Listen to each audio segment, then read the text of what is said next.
डेनकाशी news channel, सच है तो बोलेगा। पूरे पूर्वांचल के लिए डेनकाशी का धमाका। नवरात्र और दीपावली का है बड़ा धमाका। अपने दुकान और प्रतिष्ठान के लिए चलवाए विज्ञापन। एक कुल्हड़ चाय और पान से भी है सस्ता विज्ञापन रेट। डेनकाशी लेकर आया है विशेष छूट। मात्र 1 रुपए में चलवाए अपने प्रतिष्ठान का विज्ञापन। विज्ञापन चलवाने के लिए नीचे दिए गए नंबर पर तुरंत करें संपर्क। ये योजना नवरात्र और दिवाली तक है सीमित। नियम और शर्तें लागू। तो देर किस बात की, तुरंत पहुंचे डेनकाशी के ऑफिस। सिराथू विधानसभा सीट से सपा विधायक और अपना दल कमेरावादी पार्टी की नेता पल्लवी पटेल वाराणसी के सर्किट हाउस पहुंची, जहां उन्होंने राष्ट्रीय कार्यकारिणी की बैठक संगठन के सभी पदाधिकारियों के साथ की। जिले के सर्किट हाउस में पहुंची सपा विधायक और अपना दल कमेरावादी पार्टी की नेता पल्लवी पटेल ने पत्रकार वार्ता के दौरान बताया कि आज की बैठक में पार्टी आने वाले दिनों में किन किन नीतियों को लेकर काम करेगी, इसी को लेकर पदाधिकारियों द्वारा पार्टी की गाइडलाइन तय कर दी गई है। वहीं पत्रकारों द्वारा यूपी की राजनीति की रणनीति पर सवाल पूछे जाने पर उन्होंने विपक्षी पार्टी पर तंज कसते हुए कहा कि यहां की राजनीति में घटनाक्रम रोज बदलती रहती है। इस दौरान ओम प्रकाश राजभर और सूबे की मुखिया की मुलाकात पर भी चर्चा की गई। देखिए, उत्तर प्रदेश की राजनीति जो है वो रोज उसमें घटनाक्रम बदलते हैं। ऐसे में कभी योगी जी ओम प्रकाश जी से मिल रहे होते हैं, कभी ओम प्रकाश जी योगी जी से मिल रहे होते हैं। ये सामान्यतः एक शिष्टाचार मुलाकात भी हो सकती है और ऐसा भी हो सकता है कि वो दोनों लोगों की अपनी अपनी पार्टी है और माननीय योगी जी इस प्रदेश के मुख्यमंत्री हैं और ऐसे में कोई भी पार्टी का व्यक्ति उनसे जाकर के अपनी पार्टी या अपने क्षेत्र की समस्याओं की चर्चा कर सकता है। लेकिन ओम प्रकाश राजभर तो पहले अखिलेश से मिले, उनके साथ चुनाव में कंधे से कंधा मिलाया उन्होंने, अब जो है उनके खिलाफ जो है वो मुहिम छेड़ रहे हैं, तो लगता है कि क्या पैक्ट होने वाला है इन लोगों के बीच में? देखिए, मैं नहीं जानती कि ओम प्रकाश राजभर जी किस उद्देश्य को लेकर के माननीय मुख्यमंत्री जी से मिले। मेरा ये मानना है, राजनीति में अगर आप हैं तो आपको हर पार्टी के साथ और हर क्षेत्र में जो भी सरकार चला रहा है उसके प्रति अपना सकारात्मक रवैया रखते हुए जो अहम मुद्दे हैं उनको उतनी ही सकारात्मक सोच के साथ रखना चाहिए, नज़रिए के साथ रखना चाहिए। मदरसों का जो सर्वे चल रहा है उस पर आपका क्या ओपिनियन है? लग रहा है कि वो सही है? हम उठाए हैं जो एक बड़े समुदाय के लिए बहुत ही हितकर हैं, लेकिन अगर ऐसा कोई भी मुद्दा या ऐसा कोई भी कदम सरकार का है जो कहीं ना कहीं लोगों की भावनाओं को इफेक्ट करता है तो मेरा ऐसा मानना है कि उसमें सरकार को पुनर्विचार जरूर करना चाहिए। अब तो वक्फ बोर्ड की जो संपत्तियां हैं उसके ऊपर भी जो है सरकार जो है एक्शन ले रही है धीरे। जी जी, क्या लगता है कि ये कहीं ना कहीं बीच से मिसिंग था क्या, जो पिछली सरकारें आई वो इस पर नज़र नहीं दे पाई? नहीं, हर सरकार जो चलती है उसका उद्देश्य अपना अलग होता है, उसका काम करने का तरीका अलग होता है।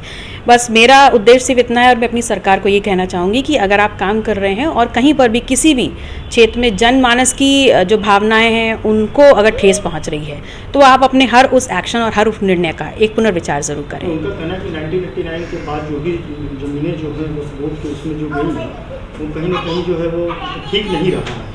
जब उसकी जांच होगी, सारी चीज़ें होंगी तो सारी चीज़ें जो सामने आ जाएंगी, क्योंकि कई जगह ऐसा हुआ कि जहाँ ग्राम सभा की जमीनें रही है वो भी उनके पास चली गई है, तो लगता है कि सही निर्णय है। देखिए, फिर मुझे ऐसा लगता है कि अगर जांच सिर्फ इस बात पर सीमित है कि वो ज़मीनें गलत तरीके से चली गई हैं तो फिर ऐसे बहुत से आधार होने चाहिए।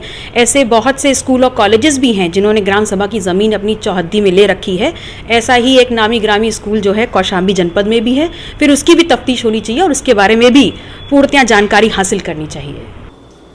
ज्ञानवापी परिसर में शिवलिंग को लेकर कोर्ट में रखी गई मांग के बाद इस पर सुनवाई की तिथि 29 सितंबर की तय की गई है। कार्बन डेटिंग के लिए वकील ने अपना पक्ष रखा तो इसकी सुनवाई के लिए तिथि तय की गई। बता दें कि पिछली सुनवाई पर दोनों पक्ष की बहस पूरी होने के बाद अदालत ने सुनवाई के लिए 22 सितंबर की तिथि तय की थी। हिंदू पक्ष के वकील विष्णु शंकर जैन ने कहा कि 1991 का उपासना अधिनियम हमारे पक्ष में है, क्योंकि हमारा कहना है कि 15 अगस्त 1947 को इस जगह का धार्मिक स्वरूप एक हिंदू मंदिर का था और मुझे लगता है कि अगर आने वाले समय में ये आवेदन अस्वीकार होती है तो धार्मिक स्वरूप को तय करने की कवायद और आगे बढ़ेगी। उन्होंने कहा कि यदि फैसला हमारे पक्ष में आता है तो हम ASI सर्वे और शिवलिंग की कार्बन डेटिंग की मांग करते हैं, जिस पर ज्ञानवापी परिसर में मिले कथित शिवलिंग की कार्बन डेटिंग और ASI से सर्वे की वादिनी महिलाओं की मांग पर कोर्ट ने नोटिस जारी कर दिया है। 29 सितंबर को मसाजिद कमेटी अपना पक्ष दाखिल करेगी, उसके बाद कोर्ट अपना फैसला सुनाएगा। देखिए, कोर्ट ने आज 110 की एप्लीकेशन के निस्तारण के लिए 29 तारीख को लगाया है। 110 की एप्लीकेशन पे कोर्ट 29 तारीख को अपना आदेश पारित करेगी, पहली बात। दूसरी बात, जो हमने कार्बन डेटिंग की मांग की थी, कोर्ट ने उसमें नोटिस जारी कर दिया है और 29 तारीख को मुस्लिम पक्ष अपना जवाब दाखिल करेगा। उसके बाद माननीय न्यायालय उस पर अपना आदेश पारित करेगा। तीसरी बात, जो मुस्लिम पक्ष ने 8 हफ्ते का समय मांगा था, कोर्ट ने उस एप्लीकेशन को रिजेक्ट कर दिया। नहीं सर, मुस्लिम पक्ष ये कह रहा है कि कोर्ट ने उनकी एप्लीकेशन को 8 हफ्ते वाली को रिजेक्ट नहीं किया है, वो इसे 29 तारीख को सुनेंगे और उन्हें समय भी देंगे। नहीं, कोर्ट ने 29 तारीख को सिर्फ 2 एप्लीकेशंस लगाई हैं, ऑर्डर 1 रूल 10 की और साथ ही साथ जो कार्बन डेटिंग की। जो उनकी एप्लीकेशन थी, माननीय न्यायालय ने उसमें कहा कि 20 मई का ऑर्डर स्पष्ट है सुप्रीम कोर्ट का, जिसमें ट्रायल पे स्टे नहीं लगाए गए। कार्बन डेटिंग की मांग के तहत अब क्या उम्मीदें जग रही हैं, क्या है? बहुत सारी उम्मीदें हैं। हमारा जो क्लेम था कि यहाँ पे आराध्य का शिवलिंग है, उस क्लेम की साइंटिफिक इन्वेस्टिगेशन की तरफ हम लोग आगे बढ़ रहे हैं और पूरी उम्मीद यही रहेगी कि कार्बन डेटिंग करा के जो फाउंटेन और शिवलिंग की थ्योरी है, लोगों के सामने सच लाएं। आज के न्यायालय में 110 पर लगा हुआ था। 110 पर हम लोग आपत्ति दाखिल किए। कार्बन डेटिंग के लिए जांच के लिए प्रार्थना पत्र दिया गया न्यायालय में। उस पर माननीय न्यायालय द्वारा विपक्षी से आपत्ति आहूत कर लिया। तो आप जिसको आपत्ति हो विपक्षी को, तो 29 तारीख का आपत्ति दे दे।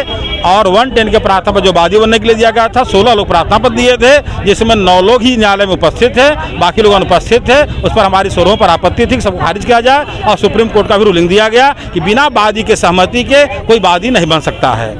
और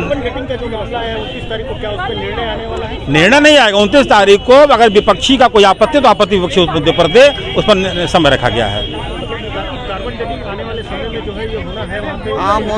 जरूरी है, कार्बन डेटिंग अगर हो जाएगा तो उसकी जांच हो जाएगी। जांच होने से पता चलेगा कि सीलिंग कितना पुराना है, 100 साल, 200 साल, 1000 साल कितना पुराना है। जिसको अपने आप को फव्वारा कह रहे हैं, फव्वारा है कि सीलिंग है, स्पष्ट हो जाएगा। गुदौलिया मैदागिन मार्ग पर बास फाटक स्थित कन्हैया चित्र मंदिर के पास बने 6 मंजिला भवन को ढहाने में पहले दिन 25 मजदूरों के साथ बुलडोजर भी गरजा। वहीं बिल्डिंग के ध्वस्तीकरण का काम दूसरे दिन भी जारी रहा। दूसरी तरफ इस कार्रवाई से नाराज व्यापारियों ने प्रशासन से पूछा है कि हम लोगों की रोजी रोटी कैसे चलेगी। 6 मंजिला अवैध बिल्डिंग को गिराने का काम दूसरे दिन भी जारी रहा। इस दौरान व्यापारियों में इस कार्रवाई को लेकर खासी नाराजगी है। दुकानदारों का कहना है कि अगर प्रशासन को बिल्डिंग जमींदोज करना ही है तो रात से सुबह तक बिल्डिंग को तोड़ने का काम करें। 2 दिन से इलाके की सभी दुकानें बंद हैं। हम सभी को दुकान का किराया भरना होता है। अगर ऐसे ही हमारी दुकानें आगे भी बंद रहीं तो हमारी रोजी रोटी खराब हो जाएगी। वहीं हम लोग किराए पर दुकान लिए हैं। इस कार्रवाई के चलते हम लोगों की दुकानदारी चौपट हो रही है। अगर जल्द ही वीडीए नगर निगम कोई हल नहीं निकालता है तो हम लोग आंदोलन करने के लिए बाध्य हैं। गौरतलब है कि पिछले दिनों इसी भवन के 6ठी मंजिल से ईंट गिरने से रामनगर क्षेत्र की एक युवती की मौत हो गई थी। इस घटना के चर्चा में आने के बाद प्रशासन जाग गया और अब ध्वस्तीकरण की कार्रवाई हो रही है।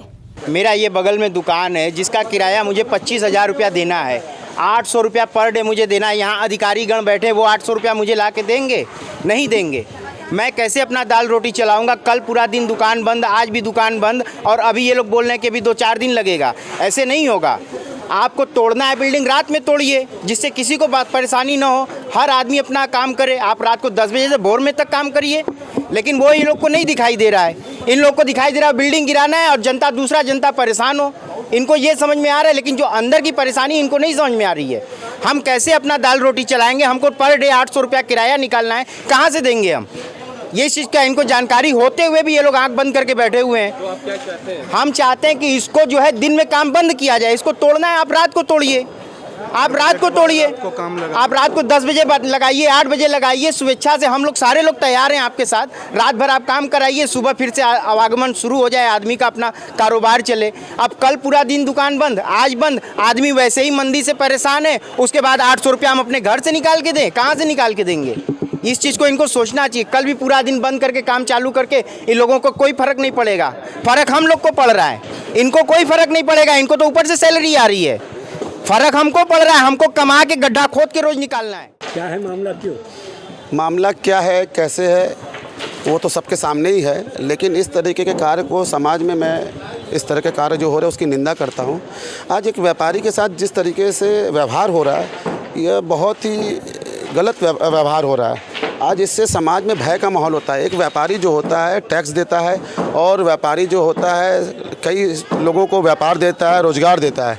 उस व्यापारी के साथ इतना हाईलाइट करके इस मामले को इतना हाईलाइट करना मुझे लगता है कि ये उचित नहीं है एक व्यापारी के साथ, और इससे समाज के अंदर भय का माहौल पैदा होता है। सवेरे खोलो पेपर भय, ये टूटा वो टूटा, क्या हो रहा है मुझे नहीं समझ में आ रहा है। यहाँ पे इतनी सैकड़ों दुकानें बंद हैं, हजारों का करोड़ों का व्यापार प्रभावित हो रहा है, सारे बैंक बंद हैं, क्लियरिंग का काम ठप हो गया है। मुझे नहीं लगता कि इस कार्य को करके क्या संदेश हम अपने समाज को देना चाह रहे हैं। ये इस तरह के कार्य की मैं घोर निंदा करता हूँ। इस तरह का कार्य समाज में नहीं होना चाहिए। इसके और भी रास्ते थे, इस पर केस किया जा सकता था, इसके अंदर सील किया जा सकता था, इसके अंदर पेनाल्टी लगाई जा सकती थी, लेकिन इस तरह का माहौल बनाना मुझे लगता है एक सभ्य समाज के लिए अच्छा नहीं है। दिक्कत परेशानी है कि कल जुम्मे की नमाज है। आज जो है ये रास्ता जो है आपका जो टूरिस्टों का बेल्ट है। कल की डेट में दिन भर जो है ये प्रकरण चला इन लोगों का तोड़ताड़ अभियान का। ये बिल्डिंग एक दिन में तो गिरने वाली नहीं है, हो सकता है 2 भी दिन लगे, 4 दिन लगे, 10 दिन लगे। इसके लिए जो है पूरे रास्तों को बाधित किया जाता है। टूरिस्टों की दिक्कत हो रही है, लोगों का आवागमन बाधित है। 20-20 हज़ार 30-30 हज़ार रुपये महीने पे लोगों ने यहाँ पे रेंट की दुकान लेके रखी हुई है। उनके यहाँ कोई काम नहीं हो पा रहा, ना बोनी हो रहा, ना बट्टा हो रहा। लोगों, मैं क्षेत्र का प्रतिनिधि होने के नाते मेरा दायित्व बनता है इनकी लड़ाई करना। ये मेरे पास आ रहे हैं, हमारे पास जो सूचना आई उस आधार पर मैं आपसे ये बात कर रहा हूँ। विकास प्राधिकरण को ये दिया जाए कि कुछ इसका रास्ता ऐसा निकाला जाए, आवागमन भी चलता रहे, इनका कार्य भी होता रहे, उसके लिए कोई आपत्ति नहीं, लोगों का व्यापार भी चले। वो तो बैठ के सामंजस्य बना के इनको करना है ना, इसको कैसे विध्वंस तोड़ना है। नहीं, आपको यदि और मेरे चैनल के रात को तोड़िए। अब मेरे आपके चैनल के माध्यम से मैं इनसे ये निवेदन करता हूँ और अपने प्रशासन से भी निवेदन करता हूँ, इस रास्ते को जल्द से जल्द खुलवाया जाए। इस तरह काम नहीं चल पाएगा। सुबह से शाम तक जो है आप जो है सारी ट्रैफिक को रोकिए, उसके बाद यहाँ पे कार्य करवाइए। फिर कल वो चालू हो जाएगा, फिर परसों वो चलेगा। कल पूरा बिल्डिंग बनते हुए किसी को नहीं दिखी। पूरा प्रशासन, डीएम, कमिश्नर सारे इस रोड से जाते हैं, मुख्यमंत्री माननीय भी यहाँ से जाते हैं, तब इतनी बड़ी बिल्डिंग किसी को नहीं दिखी। कोई कैजुअलिटी हो गई तो सबको दिख रहा है। तो कहने का तात्पर्य ये, हम आपके सहयोग में जरूर खड़े हैं, लेकिन उसकी वजह से हमारे क्षेत्र के लोगों को परेशानी नहीं होनी चाहिए। मेरा बस यही निवेदन है। आप देख रहे हैं डैनकाशी न्यूज चैनल। सच है तो बोलेगा। पूरे पूर्वांचल के लिए डैनकाशी का धमाका। नवरात्र और दीपावली का है बड़ा धमाका। अपने दुकान और प्रतिष्ठान के लिए चलवाए विज्ञापन। एक कुल्हड़ चाय और पान से भी है सस्ता विज्ञापन रेट। डैनकाशी लेकर आया है विशेष छूट। मात्र 1 रुपए में चलवाए अपने प्रतिष्ठान का विज्ञापन। विज्ञापन चलवाने के लिए नीचे दिए गए नंबर पर तुरंत करें संपर्क। ये योजना नवरात्र और दिवाली तक है सीमित। नियम और शर्तें लागू। तो देर किस बात की, तुरंत पहुंचे डैनकाशी के ऑफिस।